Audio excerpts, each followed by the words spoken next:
Hello everyone, my name is Anuj Pachhel. I'm a final year MBBS student at GMC Nagpur. Welcome back to my second channel, Anuj Unscripted. So I've been getting a lot of messages regarding third year MBBS, how to approach it, what subjects should be complete and all of that. So instead of showing you what the ideal way is, to be honest, I don't myself know what the ideal way is. I'm just going to tell you what I did and how it worked out for me. So if any of you guys are in third year MBBS right now, this would probably help you a lot. It will help you give some perspective on how to begin. So with that long intro, let's begin. So for any batch apart from 2018 batch, if you're in third year MBBS, there will be 4 subjects that you have: ENT, Ophthalm, PSM, as well as newly added forensic medicine, transferred from second year to third year. So let us begin with the first subject, that is preventive and social medicine, or PSM. Some people like to call it SPM as well. How did I study PSM? So the book that I used over here was Spark, and also I used Vivek Jain's textbook for solving the question banks, or what we call as the MCQs. And also I watched the lectures of Mohit sir from Marrow and did the question bank of PSM very nicely. Made a PSM section in my mistake book as well. So safe to say I studied a lot of PSM, but sadly it was the only subject in which I did not get distinction in third year MBBS. So the strategy which I used to study PSM is that I used to make myself read Park at least for 30 to 45 minutes each day, and that ensured that I was making progress slowly, and that is the way you have to study PSM at the start, that you have to make progress little bit slowly, because there's a lot of facts, there's a lot of information which you will easily forget if you just go and brute force your way through it. Especially some of the topics are really new in PSM, which you will never ever find in any other subject. Something like environment, that's the only place in your entire MBBS where you will study the importance of water, air, noise, ultraviolet radiation, all of those different things. And something like sociology. So the book that will really help you out is, first of all, Park. You have to read that. That is almost compulsory. Even if you have done all the videos, Park is supposedly very useful for giving your vivas, for writing your exams. And second book which will be very useful for you is PVD Shetty. So this was the book which Abhiram Bhave sir recommended to me. He said that Shetty will really help you out in writing answers for university examinations. And the thing is, in my third year results, I got a pretty decent score in the theory paper, but only in the PSM practicals. For some reason, I did not score well. Mostly because that might be my fault. But anyways, for the theory part, read Park, read Shetty. If you do this much, even if you have done the videos or even if you have skipped the videos, it does not matter, because you will be ready to face any question in the Marrow question bank as well as to face any question in your university exam. So the key take home point over here is start reading Park and complete it. Study it from cover to cover. It will give you so much new information, and the book is not at all hard to read. It is very story like. It's not something complicated like Harrison or something like Robbins, which can be a bit difficult at times, but Park is a really genuinely good book, which I personally very like. Park is not sponsoring this video, by the way. The second thing is PVD Shetty. It is a question and answer type of book. So we have got the question, say write the pre-exposure prophylaxis for rabies, right? And then you have the answer. So there are these regimen, and there you go. That's the pre-exposure prophylaxis. So it will really help you out during your university exams. Now you might ask me, how do we remember PSM for a long period of time? The only thing is that you have to write down this question and answers in a copy which you make of your own, for if you're preparing for a university exam. So what I did was I took out the most important topics from the important topic PDF, wrote those question and answers down in a question and answer copy which I made. And you're gonna see from this video that I made a question and answer copy for almost every single subject up until now. Whenever I go to an examination, I just read that Q&A copy like 5 times or 6 times. So that gives me a very good idea as to what I have to actually write in the exam, because it's very different from what you read. And sometimes you need to have a structure to your answer that will only come if you have already written that answer at least once. Next thing, if you're preparing for an MCQ based examination, I'm not the best person to give you an answer with this, because I have not given NEET PG, I have not given Next. I'm just a person who studied well third year MBBS. At least I think that I did. So for MCQs, first of all, Marrow question bank is superb. It is excellent, and it covers a lot of different tables and charts which are given in Park, which you might otherwise just skip out. And if you do the question bank thoroughly, even if you have plan B, you can just do the question banks, and I can pretty much guarantee you that just by doing the question banks also and reading the explanation at the end of the question bank, doing the pearls, you will be fine with your preparation with PSM. You don't even have to watch the entire videos which are present on the app, because even after watching the videos, I felt that some of the points in the question bank were given nowhere, and the only place to find it was question banks. Secondly, the videos, I will be honest with you, I did not complete the entirety of the videos. There were still a few videos left, like I guess 9 or 10 videos left for PSM, but I did not complete complete them because I had already read those topics from Park very thoroughly. So you can definitely skip out on some videos if you don't feel like watching them. Just make sure that you know that topic from a different source, from any source for that matter. And let me just be clear that watching videos does not mean completing a subject. Completing a subject essentially means when you have done the question bank, watched the videos, or read the book and prepared your question and answer copy, and at that point you might be able to call yourself that I've completed this particular subject.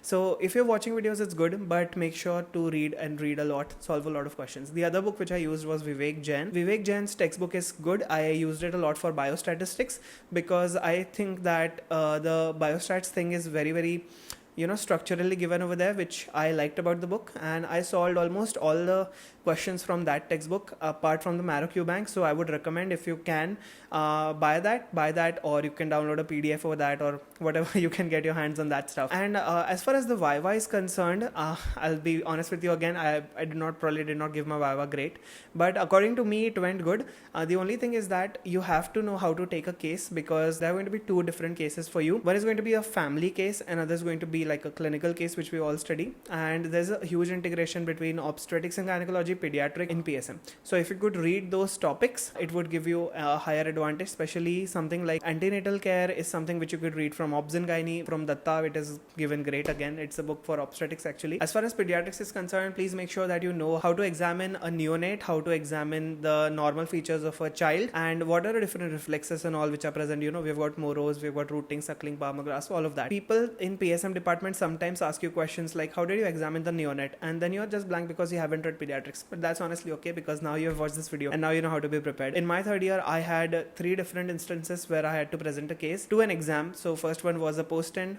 The other one was like an exam which the department conducted. Then we had, I guess, prelims, and lastly university exam. So 3 practice and 1 major university exam where I actually performed good. And it might be hard at the starting because you don't really know anything about obs gynae, you don't know anything about pediatrics. It's very difficult to fathom how are we going to study so many subjects, but you don't really need to study all the entirety. Just read the topics in PSM which are related to different subjects. So nutrition in PSM is very much related to nutrition in pediatrics. We've got SAM, MAM, all of the Shakir tape, the WHO IAP classification for malnutrition. Those are the things which are similar in obs and gynae, ANC care, PNC care, the national programs, all of that, routine newborn care. So all of these things if you can read from other subjects, that would be great as well. Memorize the national immunization schedule if you haven't already. If you're in third year, if you don't know immunization schedule, and I don't know what your college is teaching you, but make sure that you have memorized that, because in every single Viva they are going to ask you about vaccines, because that is one thing which is something which is a very core thing in PSM vaccination. That was all about PSM. Moving on, we've got another 3 subjects to cover. So next subject we've got is ophthalmology, right? And I'll be honest with you, I did not like ophthalmology. I don't think I still do, but I've got a distinction in ophthalm, so that makes me a little bit happier that I didn't like that subject so much, but I studied it because of the fear, because I felt like मुझे ये तो पसंद नहीं है, तो मैं पढ़ूंगा नहीं तो मैं फेल हो जाऊंगा, तो इसलिए मैंने पढ़ लिया, तो मुझे डिस्टिंक्शन मिल गया. Distinction is when you score 75% or more in any subject. So thankfully I did that in ENT and ophthalm. So ophthalm, let's talk about the books. I'll be honest with you, I don't really know a lot of books, but there is one book which I referred to a lot, and that was Kurana. So Kurana is a book for ophthalm which everybody reads. There is literally no other alternative that I personally know of for ophthalm. If you do know, you can let me know down below in the comment section. But I don't really like that book. I'll be honest with you. I think that it sometimes gets a bit complicated on the language, and I sometimes did not frankly understand the anatomy of the eye as well, and that made me confused a lot more than I usually was. Initially, you will be starting off with the refractive errors, and these are the things which will be asked to you in every single Viva again. The strategy over here is that from every single layer of the eye you have a few diseases, and you have to master the most common disease in each layer if you want to at least pass the exam. If you want to do more than just pass, you should know a little bit more than just that.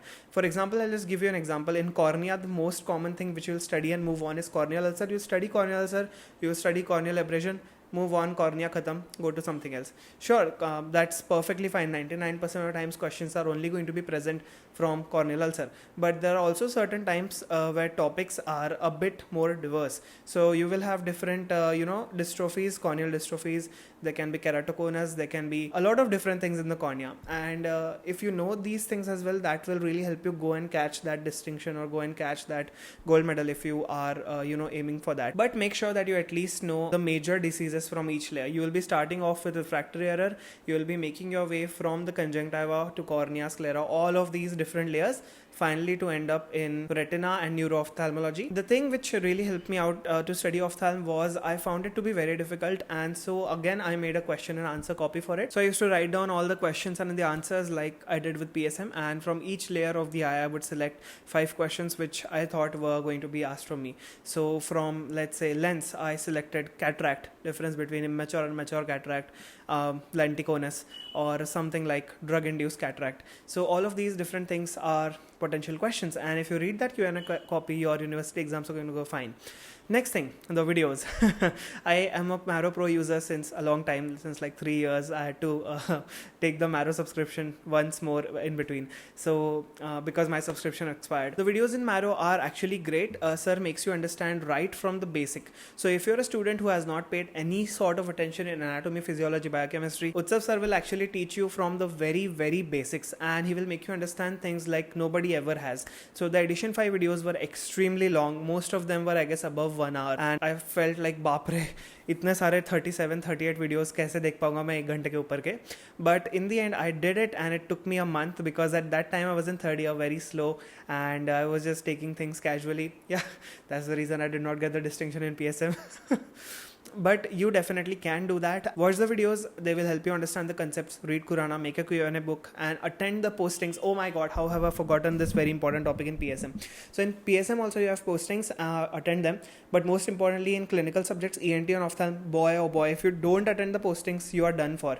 Because in the postings you're going to learn everything. So everything which you read in your books, you'll just see that in your posting, and it will be solidified in your mind. I remember seeing a case of immature, mature, hypermature cataract. I saw retinopathies, corneal ulcer, pterygium, quint, all of these different things you will only understand once you go to the posting. What we also did was, after the morning clinic was ended, we used to come back home, study a bit, and in the evening at around 6 or so, when all the professors and everybody has left the college building, we used to go back again, and there were only residents present over there. So go to the resident and just ask blindly what is going on. So they will really, really help you out. At least in our college, the ophthalmology department is just superb, so good. So they helped us out a lot. I also used to do the direct ophthalmoscopy of the patient, the indirect ophthalmoscopy, as well as the retinoscopy of the patient. So that gave me a clear idea as to कि things कैसे काम कर रहा है.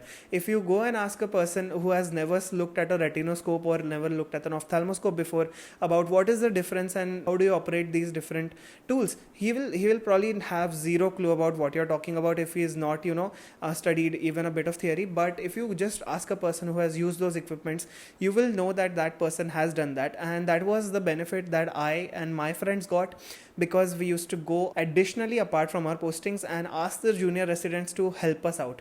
And trust me, ophthalm people are great and they help out a lot. Yeah, so go ahead, take the history of every single patient. There is a very defined performer for ophthalm. Don't ever mess up in the examination. Use the practical book of Qurana for practical part of ophthalmology. The rest I think is pretty easy. Just make sure that you're confident, and just know that I did not know anything about ophthalmology and I could score a distinction. I did not like the subject throughout. So definitely you can score 10 times higher than what I potentially can achieve, and you are a superhero anyways. Right, moving on, we have the third subject, ENT, and this is my most favorite subject of all time. If possible, I would love to take up ENT as a future career option, because I like surgery, as well as I feel like ENT people do have a little more time at their hands compared to surgeons who are just completely so very busy. I'm not saying ENT people are not busy, they are extremely busy as well, but I just saw the difference between a few friend residents of mine, and I potentially see myself as a future ENT specialist because I just love the subject. That's the only reason. But I also do love other subjects, so I can't really say for sure. The thing you have to remember in ENT is that the videos are golden. If you watch the videos, you will know almost everything that you need to know with respect to your practicals, with respect to your theory. And if you go ahead and read the book of Dhingra afterwards, then you are done for. You are going to score good in ENT. I scored a distinction again in ENT. Super proud of it because I love the subject. And Manisha ma'am, once you watch her videos, you will probably fall in love with her, and you will just watch the videos because she teaches so well. And yeah, that's all I have to say about the videos. The book, I used Dhingra, and that's the only book that you should be using according to me, because it is the most concise, the most point wise, and the most spot on book which I feel will benefit you a lot. So Dhingra is the book which I used. Go ahead, read everything from Dhingra end to end. It's not going to bore you at all. Just start with the anatomy, and in the end you will know everything about everything. The part that I feel is lacking about Dhingra is sometimes the clinical cases and the practicals, which you'll probably have to purchase a separate book of Dhingra only for practicals, but once you do, it will be of real good help to you. Book reading over here is not exactly 100% compulsory, but if you can read it, definitely read it for the important topics, I would say. But if you can read it cover to cover, go for it, do it. In ophthalmology, book reading is very, very compulsory for you, because you won't be able to write answers if you haven't read the textbook, that is. So I'll just give you an example. In ophthalm, if I ask you what are the 5 difference between mature and immature cataract, you probably wouldn't be able to answer if you haven't read that particular section in that book, or at least seen patients, or did the scopies of these particular patients. In ENT, if you do the videos properly, I don't think you need to read word to word for every single disease which is given, but you definitely can if you wanted to. I know I did. And next thing is that the surgeries in Dhingra is also given very beautifully, but for surgery I would highly recommend you go ahead on YouTube and check out the different surgeries yourself, so you would have a much clear example. Also, I would like to give a huge shout out to this channel called as I Am Nikhil. He's an ophthalmologist. He has put up great videos on his channel. Before going into practical guide, just go ahead, watch all of his videos. You will be very, very benefited by it. He's like one of those doctors on YouTube which I really admire. Right, I'm getting distracted from ENT. Let's come back. ENT, I'll just say it's going to be easy for you because mostly videos are great. I also did the question bank, which is great, but there are some questions which can be really tricky, so I highly recommend making a mistake book for ENT. Lastly, please attend the clinical postings. Uske bina kuch nahi hoga. How many times should I repeat it? I saw almost all the cases which are present. Take CSOM, ASOM, DNS, carcinoma, palate, all the different common things which we usually see in the ENT OPD. We saw that, and the department is also super chill, which I really loved. ENT and ophthalm are 2 departments which I just love them because I really enjoyed my time over there. So yeah, that was about the 3 subjects for third year MBBS. The last one which is added right now is forensic medicine and toxicology. So this is the subject which Dr. Abhiram sir said that most of the questions from short subjects are going to be coming from FMT. So FMT has like 10 to 12 questions if I'm not wrong. So it's a very important thing for NEET PG. As far as third year MBBS is concerned, in practical classes you're going to be having autopsies. So I think I remember in our second year we were told that you have to attend at least 21 autopsies. But the thing is, COVID hit and I attended, I guess, a couple of autopsies. I don't even remember. So yeah, that happened. But if you have a forensic medicine practical, go ahead and attend the autopsies, see different procedures which they are doing, and try to understand the basic things. Forensic is a pretty straightforward subject. They will have things pretty straightforward. You don't really need to have this very huge concepts. Okay, there is hyponatremia, hypernatremia. You don't need to have all of that. It's pretty straightforward. And I think that if you read the book of Bardale, sir was actually a professor at our college, so he has written this great book used by a lot of people. So I used that book. I also used Reddy, but I wouldn't recommend Reddy for writing exams or for studying for practicals. I did not like it. That's the only reason I'm saying that. You might like it. Go ahead, buy it if you want to. But I personally loved absolutely 10 by 10 to the book that Bardale sir has written. It's called Bardale Forensic Medicine, something like that. Actually, see, I've got Reddy right over here. So yeah, this is the book of Reddy. I kept it over here because I'm pretty sure I'm never gonna read that book again. There is going to be a lot of seniors who will tell you that forensic medicine is not important. I have heard people say कि forensic की book जब तुम खरीदोगे तुम उसे bed के अंदर रख दो, एंड जब तुम्हारी एग्जाम रहेगी उसके 5 दिन पहले तुम वो किताब निकालो, पढ़ लो. That is misguidance. That is total absolute garbage. Don't ever listen to all of that.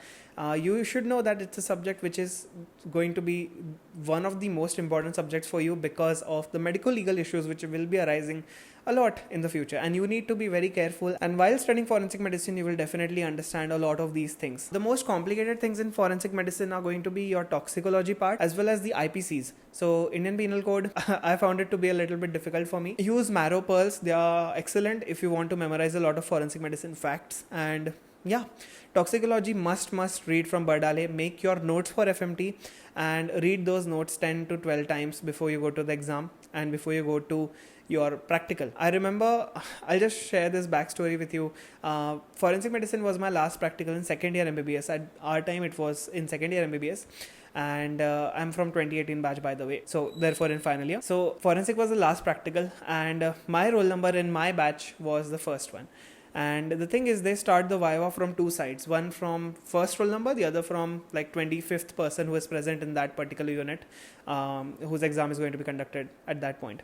So they started the Viva with me. Last person to give the second Viva was also me. So I was the last person to complete second year MBBS in my batch, but I was very happy that it finally ended because हमारा Covid batch था second year का, तो हम लोग घर पे बहुत पक गए थे और हमने ज़्यादा कुछ पढ़ा भी नहीं था forensic के बारे में, very honestly speaking with you. And I haven't really solved a lot of question banks from forensic. I have done 80% of it, 20% still, if that's pretty huge. So yeah, that was the entirety of how I studied in second year MBBS. I've also made exam saga episodes in my main channel, which you can definitely check it out. That would show you an actual insight of how I was preparing while I was in third year. Those are really nostalgic episodes for me, but go ahead, give them a watch. Thank you so much. If you gained some knowledge, gained some value out of this video, consider subscribing and pressing the like button. It's your boy Anuj. I'll catch you in the next one. Bye.